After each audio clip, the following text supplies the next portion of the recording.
Kinakain ka na kaya? No. Kayanin. Birthday ni Mami, 31. Ka-Friday. Isa na natin itong sibuyas at bawang. Paborito rin kasi ng anak ko yung sinigang. Pareho kami ng gusto ng ulam.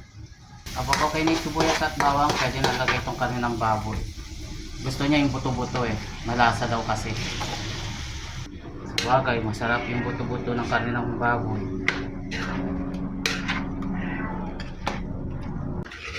Pakagisa lang natin ng maigi. Yun o, ito yung maganda dito, yung may taba-taba. Itong kamatis at saka luya.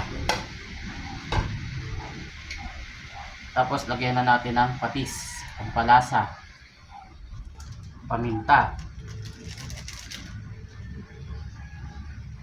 Saka natin hahaluin. At hintayin lang natin na maluto ng gusto yung kamatis ha. Bago tayo maglagay ng tubig. Takpan muna natin para mabilis lumambot yung kamatis o maluto. Maganda kasi kapag pinakuluan muna sa kamatis mo yung karne. So lambot na yung kamatis. Ayan. Durugin lang natin yung iba. Ayan. Isunod na natin itong gabi para mas malambot. Tapos maglagay na tayo ng tubig.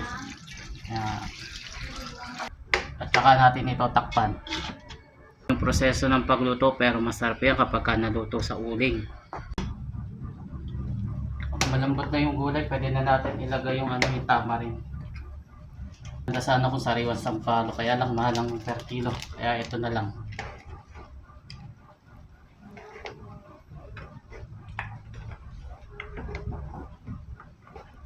Sunod na natin itong okra.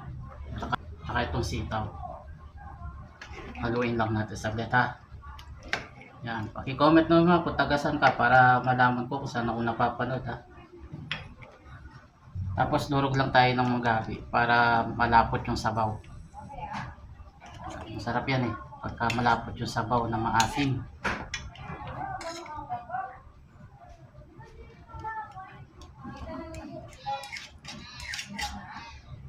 Sunod na natin itong talbos ng kamote. Yun o. Buti na lang, malapit tayo sa bukid. Kaya nakahingi tayo ng talbos ng kamote at din tayo pumili.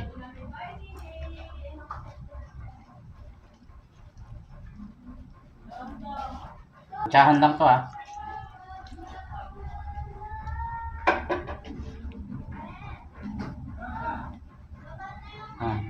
Haluin lang natin saglit at tikman.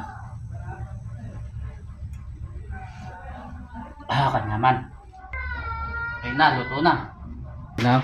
Kayanin. Birthday ni Mami, 31. Ka-Friday. Sabaw na, sabaw.